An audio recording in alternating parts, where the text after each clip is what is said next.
नहर कॉलोनी परिसर फतेहपुर उत्तर प्रदेश का जिला है। 1 सितंबर 2024 से लगातार आंदोलन चल रहा है। किस बात का? भुगतान कराने के लिए चिटफंड कंपनियों के माध्यम से सरकार की मिलीजुली भगत से देश के उन तमाम गरीबों, मजदूरों, किसानों का जो पैसा लूटा गया है उसका भुगतान कराने के लिए हमारा 1 सितंबर 2024 से लगातार आंदोलन चल रहा है। 7वां महीना है। आज से दिनों की गिनती अगर की जाए तो 204 दिन हुआ। कितने दिन? 204 दिन हुआ। और ये आंदोलन तब तक चलेगा जब तक एक पाई से प्रत्येक व्यक्ति का भुगतान नहीं हो जाएगा, तब तक ये बराबर आंदोलन। क्या भुगतान कराने की मंशा हमारे सभी साथियों की है? सबसे पहले ये मंशा होनी चाहिए हमारे एजेंट साथियों की, जिनके ऊपर ये बहुत बड़ा कलंक है। ईमानदार होते हुए भी आप बेईमान बने हुए हैं। आपने जिस व्यक्ति से पैसा लिया है ईमानदारी से कंपनी में जमा किया कि नहीं जमा किया? अपने निवेशक को रसीद बांध दिया कि नहीं दिया? आपके पास तो पैसा नहीं है, लेकिन पैसा दिलाने के लिए समय नहीं है आपके पास। अगर समय होता तो हमको फतेहपुर में 3 साल हो गया संघर्ष करते हुए। कितने साल? 3 साल संघर्ष करते हो गया। और फतेहपुर जनपद में सभी कंपनियों को मिला करके 2 लाख से ऊपर एजेंट है। कितना? 2 लाख से ऊपर एजेंट है। 2 लाख एजेंटों के माध्यम से आप लोग पहले समझ लीजिए, फिर अपनी बात करिए। 2 लाख एजेंटों के माध्यम से फतेहपुर जनपद के 10 लाख निवेशकों का पैसा जमा कराया गया है, लगभग 70 से 80 कंपनियों के माध्यम से। अब आप समझिए, जिले के 2 लाख एजेंटों के माध्यम से 10 लाख निवेशकों का पैसा जमा कराया गया। तमाम तरह की लुभावनी स्कीमों के माध्यम से खबरों ने अपनी चाल से सरकार के संरक्षण में जिले को लूटने का काम किया है। और ये 2 लाख एजेंट भुगतान न मिलने की दशा में भी 80% एजेंट आज भी मूक दर्शक बना हुआ है, अपने अपने घरों में आराम से सो रहा है और निवेशकों की शाम सुबह डेली गाली। ये सबसे पहले जिम्मेदारी किसकी बनती है? एजेंटों की बनती है। हमारे चंद साथी एजेंट जो यार चोला धारण किए हैं, ये सर के बल खड़े होकर के 3 साल से संघर्ष कर रहे हैं। ये कितने साथी हैं? मुश्किल से 100 लोग होंगे, 150 लोग होंगे। और एजेंट कितने हैं? 2 लाख। ये बहादुरी है एजेंटों की। अब लोग कहेंगे कि एजेंटों की बुराई करते हैं, ये सत्य है। जिस दिन मैं चैलेंज के साथ कहता हूं, जिस दिन 2 लाख एजेंट इस नहर कॉलोनी परिसर में खड़ा हो जाएगा, उसी दिन भारत सरकार आपके चरणों में गिर करके आपका एक पाई से भुगतान कर देगी। चैलेंज ये इतिहास गवाह है। देश को आजाद कराने के लिए जब हमारे ही देश के लोग देश की आजादी के लिए लड़ाई लड़ रहे थे, तब भी ये देश के गद्दार उन गोरों की तरफ से खड़े होकर के देश को लुटवाने का काम करते थे। आज इससे भी भयावह स्थिति है। जो हमारे एजेंट साथी भुगतान की मांग कर रहे हैं, इनका सहयोग न करके बल्कि वही एजेंट की खिलाफत कर रहे हैं। क्यों कर रहे हैं? वो आज भी किसी न किसी चिटफंड कंपनी के एजेंट, किसी न किसी नेटवर्किंग कंपनी के एजेंट हैं। कहीं न कहीं वो दलाली आप भी करते हैं।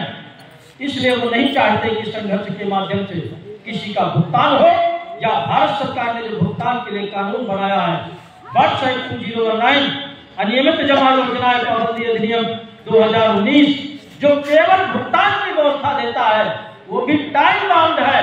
उस कानून को पढ़िए, प्रत्येक व्यक्ति पढ़िए। उस कानून में साफ तौर पर लिखा हुआ है कि आवेदन से 180 दिन में भुगतान करना पड़ेगा सरकार को। भारत सरकार ने ही कानून बनाया है, वो भी आपकी जमा रकम से 2 से 3 गुना भुगतान करने का उस कानून में व्यवस्था दी है। लेकिन सरकार उस कानून के तहत भुगतान क्यों नहीं करती? देश का जो आंकड़ा है कि देश में 40 से 45 करोड़ निवेशक हैं जिनका पैसा इन ठगों ने ठगा है, लेकिन उन 40 से 45 करोड़ लोगों की जो संख्या है, भुगतान मांगने वाले कितने लोग हैं? एक फतेहपुर जनपद से आंकड़ा लगा लीजिए कि 10 लाख निवेशक हैं और अपनी भुगतान की मांग करने वालों की कितनी संख्या है? बोलो, 1000 भी नहीं है। हम रोज कार्यक्रम करते हैं। 10 लाख निवेशकों में बमुश्किल से 200 आदमी 300 आदमी अपनी भुगतान की मांग करता है। तो सरकार को ऐसा लगता है कि अपना पैसा लेने वाला कोई नहीं है, इसलिए सरकार भी आराम से सो रही है गहरी नींद में, और हमारे आपके पैसे से मौज कर रहे हैं ठग और सरकार। कारण केवल इतना है, भुगतान देने में केवल देर है तो केवल जिम्मेदारों की देर है। वो अपने घरों से निकलना नहीं चाहते। बहुत से तो बटे हुए हैं और सरकार यही नारा लगाती है कि बटोगे तो कटोगे। कटने को तैयार, कटने को तैयार है, लेकिन बटने से बाद नहीं आ रहे। ये मैं खुली चुनौती दे रहा हूँ, किसी को बुरा लगे अलग बात है, लेकिन ये मैसेज है दे रहा हूँ। ये आपको नहीं सुना रहा हूँ, आपके माध्यम से उनको सुना रहा हूँ जो घरों में बैठे हैं। आपको भी सुनाना है उनको कि अगर भुगतान लेना है तो घरों से निकलो। अपने जिम्मेदारों का, अपने निवेशकों का अगर भुगतान लेना है तो घरों से निकलो, कानून के तहत भुगतान के दावे जमा करो, अपना भुगतान प्राप्त करो। लेकिन जब तक ये घरों से नहीं निकलेंगे तब तक किसी का भुगतान होने वाला नहीं है। लेकिन हमारा संगठन ठगी पीड़ित जमाकर्ता परिवार जो एक रजिस्टर्ड संगठन है, भारत सरकार से रजिस्टर्ड है, भारत सरकार से रजिस्टर्ड है, रजिस्ट्रेशन नंबर है।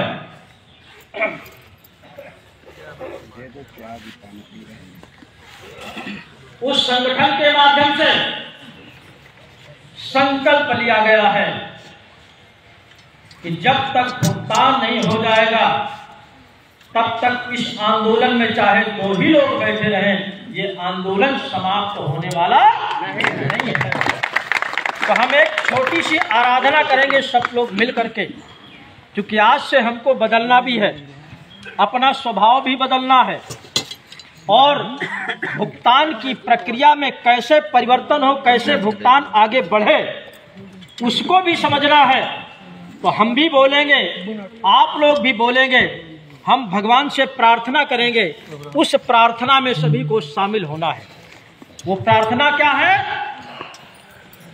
समझने का प्रयास करिएगा, आता सबको है। करुणा करो, कष्ट करो, ज्ञान दो भगवान। करुणा करो, कष्ट करो, ज्ञान दो भगवान। करुणा करो, कष्ट हरो, ज्ञान दो भगवान। करुणा करो, ज्ञान दो भगवान। भाव में फंसी नैया मेरी, भाव में फंसी नैया मेरी, भाव में फंसी नैया मेरी, भाव में फंसी नैया मेरी। तार दो भगवान, तार दो भगवान, तार दो भगवान, तार दो भगवान।